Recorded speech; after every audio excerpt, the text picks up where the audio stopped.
Hey, it's Todd. This is a video that I've had on my brain in my mind to do for a long time and just only getting around to it now, but not because I don't find that it's vitally important, and that is setting, and that how really knowing, understanding, and appreciating your setting, for me in many ways, is the key to having a successful campaign. So I guess the first thing I should do really is drill down into what do I mean by setting.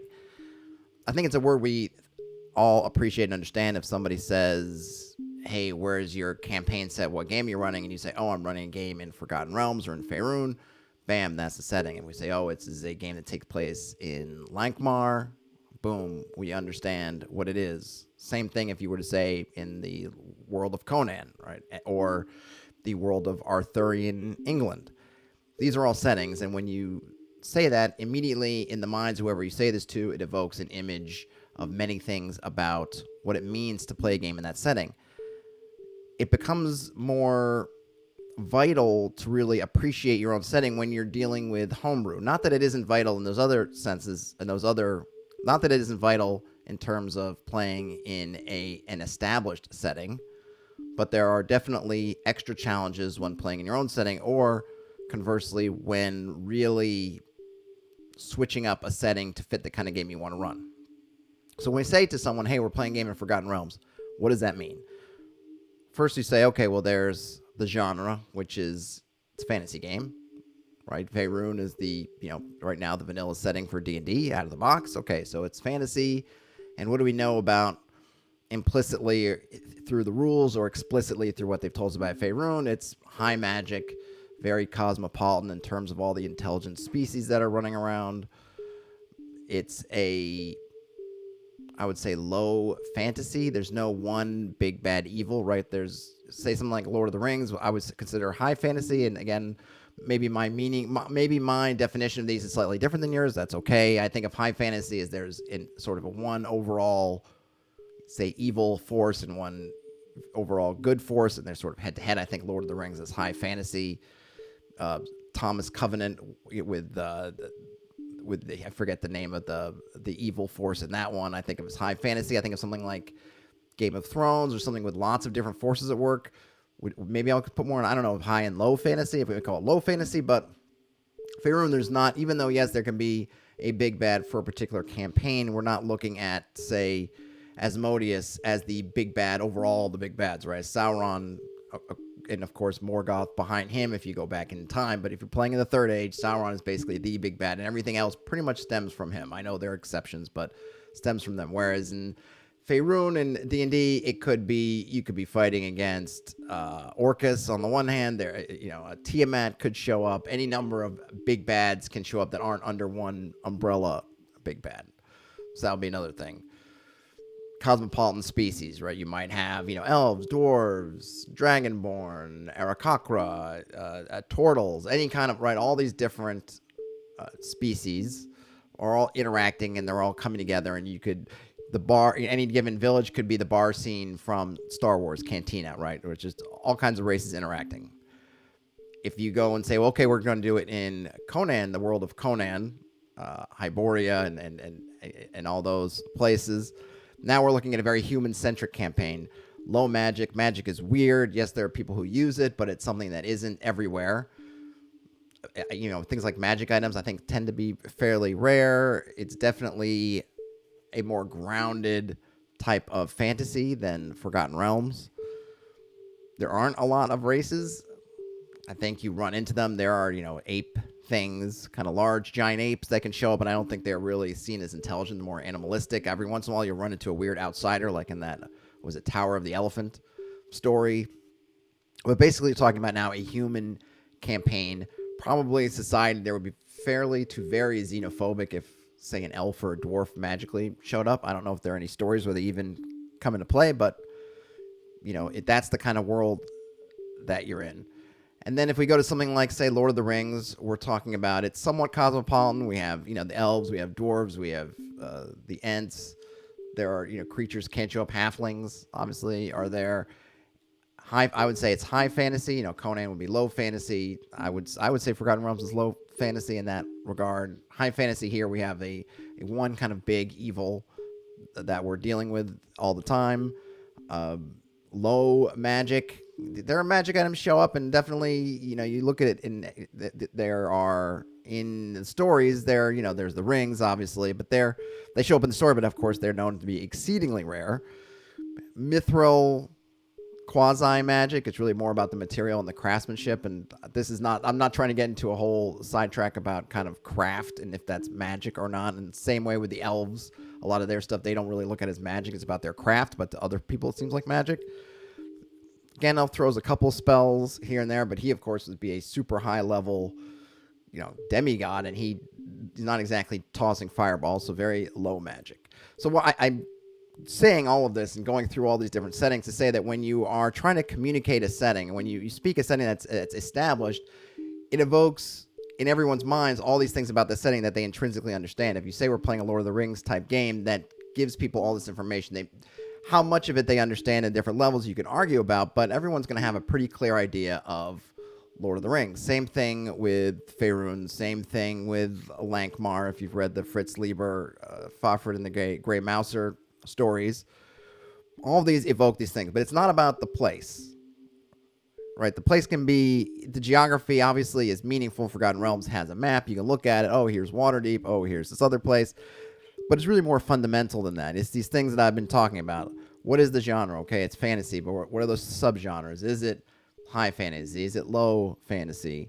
What's the level of magic in the games? Is it high magic? Is it low magic? Is it gritty? Is this going to be kind of Game of Thrones sort of gritty? Is it heroic? Maybe we talk of Lord of the Rings as being heroic. Very few characters die, and it seems to take a lot to bring them down. Maybe we'd say that's a heroic type game. D&D 5th edition, kind of the Forgotten Realms, the way it is right now, is kind of a heroic setting. It is hard. Player characters don't die easily. So we'd say, okay, maybe it's a heroic setting. Is it comedic? Is it something like, I don't know, Discworld, Terry Pratchett type stuff, where it's funny, or Douglas Adams if we were doing sort of a sci-fi bet, or I don't know, what's that, Piers Anthony, Xanth or something, where it's kind of fantasy, fun fantasy.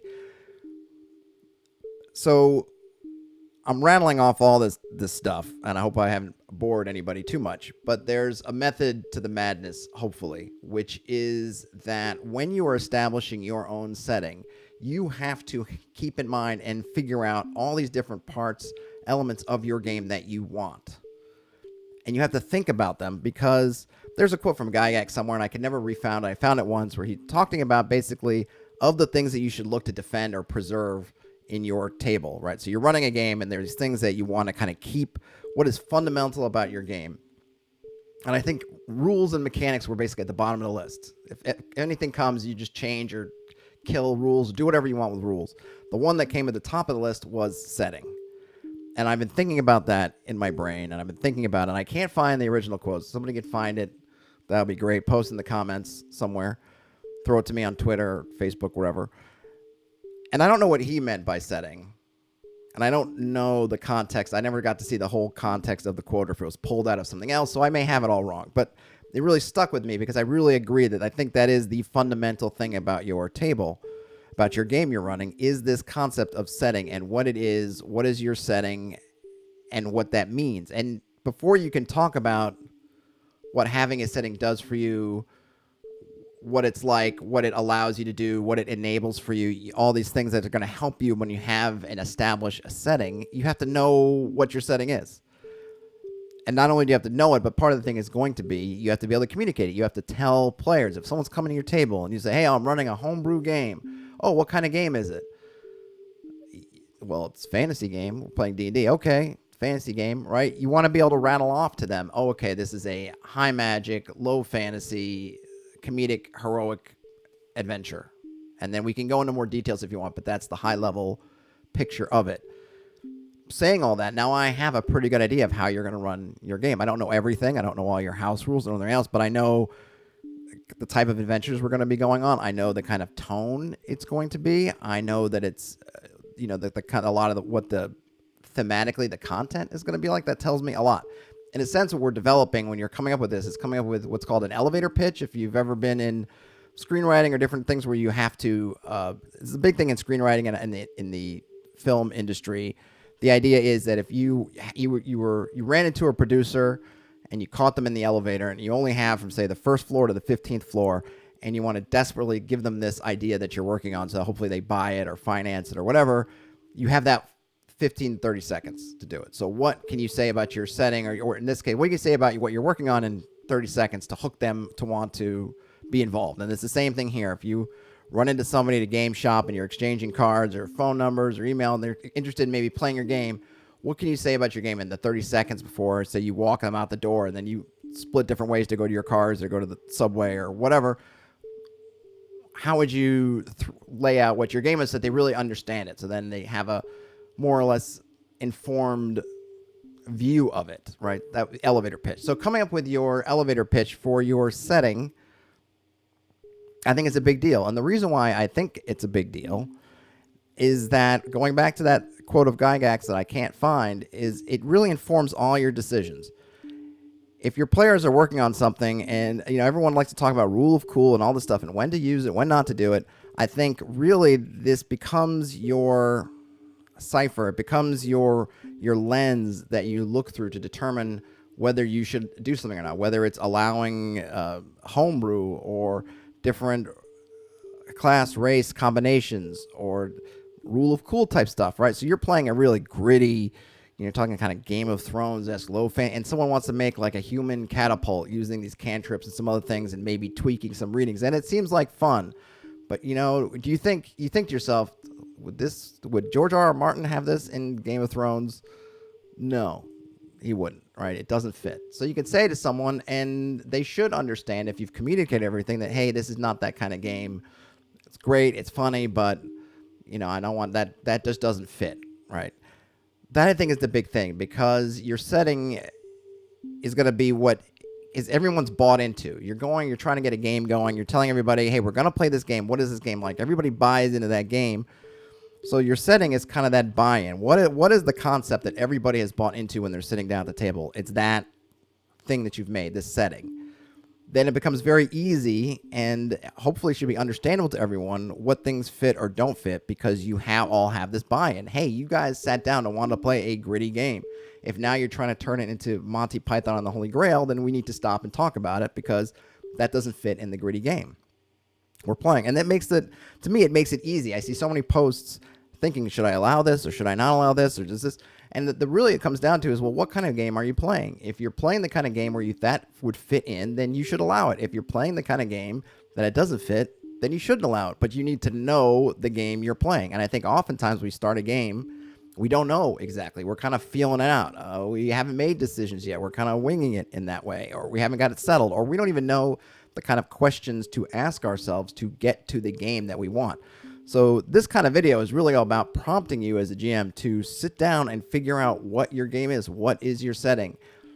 Think about, do you want it to be gritty?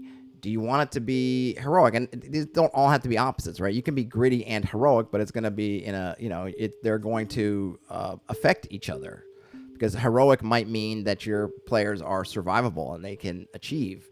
Gritty might mean that things like healing are tough, whatever. So how do you find that middle ground? So maybe say, okay, it's hard to kill them, but it's still going to take them weeks to heal from something. So it still means that you're going to take a beating and then you have to retreat and stuff, but it might not mean that you're going to die a lot, right? That's certainly a kind of gritty, but it's a different kind of gritty than if you're going for a gritty.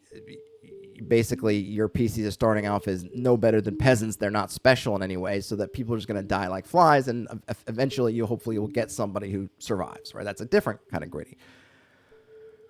So you want to think about these things and write them down, put it in a notebook, really sit down and think about it. And obviously it's best to do this before you begin a campaign, so that you can give everybody that elevator pitch where you put it together and you say something like, hey, this is Game of Thrones meets Excalibur. It's going to be more Arthurian style. There's definitely high chivalry, but it's with the kind of grittiness and stuff that you expect in a Game of Thrones game, and that kind of hardball politics and that sort of thing. So we're saying it's going to be gritty, but there's some heroism thrown in. We're going to take the kind of early Christian mythological version of Arthur. So we're going to say, okay, it's high fantasy. There's things that are, devil. And then there's the stuff that's good, and then maybe there's the kind of Merlin / Druid stuff kind of thrown in the mix. It's going to be low magic. It's going to be fairly. It's going to be straight. We're not playing it for laughs. We're not playing it for giggles. We're going to be serious about it. So that's kind of my elevator pitch for that game. Now, do you want in? They say yes. Now they've signed in for it. So now this is what you have to keep in mind. This is what you signed in for. This is the game. So when you're thinking about what to do, how do you know what to keep, what to toss, do whatever, you're going through trying to figure out, should I allow this in? Should I not allow this in? Well, how does it fit in the game? Someone says to you, oh, there's a priest class I'd like to try. You think I'm going to go, yeah, priests totally fit in with this kind of Arthurian scene. Absolutely, that fits. Someone goes, hey, man, are there monks, 5th edition style monks in the game? Maybe you go, well, they're not going to be monks because we're not doing sort of a whole pan-earth version where every culture exists, but maybe I can refit that as something else and it'll work. Or maybe you say, you know what? The concept of the monks just doesn't fit, and here's why. Because we're playing in Arthurian, England, and there are no sort of monk types, right? There are none of those. But there are barbarians, and because we have maybe the Picts, we could say, okay, those are kind of barbarian types, so that's in there. Maybe there are the knights and the cavaliers and that sort of thing. It becomes just your way of being able to clarify everything, and not only clarify everything in your brain, so that you could say, hey, what fits, what doesn't fit, I can see it now. Is being able to communicate it in a way that's not personal to the players. No one likes to say no, but sometimes you have to. And I think you learn as you GM the game that sometimes no is the best thing, or no but, or whatever. It's not always say yes to everything. It can have unintended consequences. And sometimes you don't learn that until down the line. And it can be something we all want to say yes all the time. We want to make everybody happy. Sometimes we can't. Sometimes we have to say no to some things, or we have to moderate them heavily before we let them in. Players can take that personally. They can feel like, oh, you're doing this against me. You're trying to hold me back, prevent me from having fun. If you have the shared understanding of the setting, you should be able to explain it in a way that's not personal. I want to play this kind of thing. Well, this thing doesn't exist in Arthurian England. Maybe we can figure out a way to make it work. And I'm all for being flexible. I'm not for just saying no to everything, but maybe it doesn't work. Maybe it doesn't fit these things that we established. It doesn't fit our tone. It doesn't fit the high fantasy or low fantasy. It's low magic, so maybe this doesn't fit that element of it. All this stuff doesn't fit, so it just doesn't fit. And sometimes you just got to take that and say, it just doesn't fit. But it's nothing against you when I can work with you to find something else, or maybe we can find a way to tone it down or figure out how to make it fit. But just as you're presenting it to me, it doesn't fit. Shouldn't take it personally. If they do, then you probably have other issues that you need to work on. But the setting is allowing you this angle to see through everything that everybody is theoretically signed off on. And this is, again, another reason why to have a session 0, so you can sit down and get everything settled. You can say to everybody, okay, here's the pitch for this game. This is what it's about. Bang, bang, bang, bang. All right, everybody, we're in.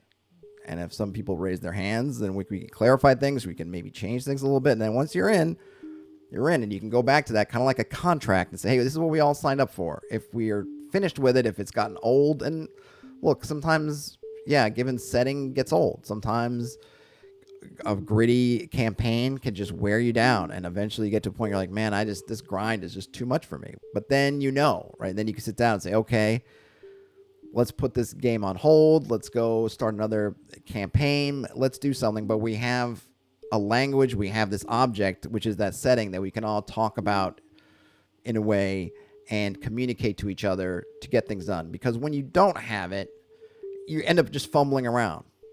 How can you say no to somebody when you just have these kind of vague notions about what you want or you don't want, and you didn't tell the players what fit or what didn't fit? Now it just feels like you're being capricious. Oh, they won't let me play an Aarakocra. Did they say why? Oh, no, they just said kind of something or other, but it doesn't make any sense.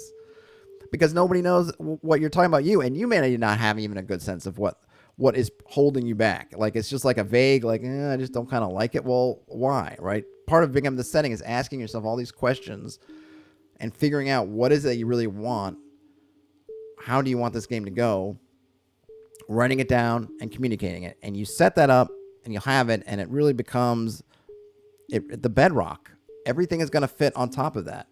Once you've set that up, then it just, at least in my mind, it just clarifies so much about the game. So if you're coming up with a campaign, if you're sitting down to come up with a new one, if you're thinking about your campaign as it is, spend 5 minutes, 10 minutes, 15 minutes, whatever it is. You're on the train, you're on the bus, you're waiting for your food, you got your headphones on, put on some, soothing kind of contemplative music, get out a notepad, use the notepad on your phone, and write down these things about your campaign, not the geography. Oh, it takes place in England. That's not enough. Right? What is it about your setting that is fundamental? The drill down, use the electron microscope in your brain to really get off that surface stuff deeply in there and really come to grips with what your setting is if you already have one and you're trying to, you want to crystallize it. If you're thinking about a campaign, instead of going off and doing all this other stuff, oh, the gods are here and here's the big bad and here's this, put that aside for the moment. Get a piece of paper, virtual piece of paper, notes or whatever on your phone, on your computer, an actual pad of paper or whatever you like to use, and write down these fundamental kind of atomic level building blocks of your setting, right? What is magic like? How is magic treated? What is kind of heroism like? How easy is it to die or to survive? How are we treating the bad guys? Is this going to be kind of a sandbox, do whatever you want kind of campaign, or is it more narrative based? I should probably come up with a list of these asks. The ones I really think about mostly are, the state of magic, the cosmopolitan nature, what kind of, how are good and evil and the different forces of the world aligned. Those are the three that I think of as being most important, but you can get as heavy or as thin in this you want. I always think of it as you want something you can give people, and that, going back to the elevator pitch, 30 seconds, lay out what it is. So I think whatever you can get to get the main fundamental points of your game. I think the things that usually people want to know is, is it cosmopolitan? And I know that that's probably not the first one that people think of, but I think when it comes down to looking at what classes and races they can play, it stinks if you're going to go find races and then your DM's just going to say no to everyone. But if hey, this is human-centric. That's what I've had campaigns with that. I start them and say, hey, this is a human campaign, right? This is what we're playing. Everyone's playing humans. That's just the setting. If you don't like that, then if everybody doesn't like it, then I got to come up with something else. If it's just you that doesn't like it, then you can either find another game or you can decide to give it a try and see how you like it, right? But that's one of the things I think about. Same thing with classes. I like to put those things up front. They're the ones that are most player facing, which is really their choice of species, their choice of class, how much magic is running around, how easy it is to die in the game. But you can come up with 4 or 5, and maybe if I come up with a list, I'll post it somewhere. If somebody has a good list that they found online somewhere, hey, post it out there. But drill down, find those fundamental elements, and really think about them, and really think about what you want them to be. And once you write them down and communicate them, then you need to stick to that as much as anybody else. Because I think one of the other things can happen is there can be sort of a shift on the GM's part of your game starts out here and you just it kind of just starts to turn and become this other thing, but nobody signed off on this other thing except for maybe you. And so then dissatisfaction can grow as these two things separate. As you've got your view and their view, and they kind of go along. At some point, your players are going to be over here, you're going to be over here, and there's this big gulf in between. And when you hit that gulf, it might not happen. It might happen just small things, but it can be tough. And you're going to think like, oh, this is our game. And the players are like, no, we signed up for this, right? So it's kind of becomes a binding document on both sides. It's not just something you give the players and then you do off and do what you want. It's something that you're all going to keep to. And if you see the game or your desires as a game master starting to slide from that, then it's time to think about, do we need to wrap this up? Maybe we can just get people to sign off, right? You come up with something else. Hey, addendum. I'd like it to be more magic heavy. So I'd like to input a kind of an event in the game to inject more magic in the game. Everyone love that or hate it, right? And if you get everyone's like, oh yeah, we love it, then do it. If, oh, we hate it, okay, maybe I'll save that for the next campaign. So make it something that's binding to everybody at the table. You get in the habit of doing this when you get to that session 0 or even before that, you're pitching your game to people online, in person. You can just basically email them the document and hand it to them, and there they have this little piece of paper that's going to have everything they need to know about the game, that's going to give them the best impression, whether it's for them or not. And they can and should hold you to that once the game is in session.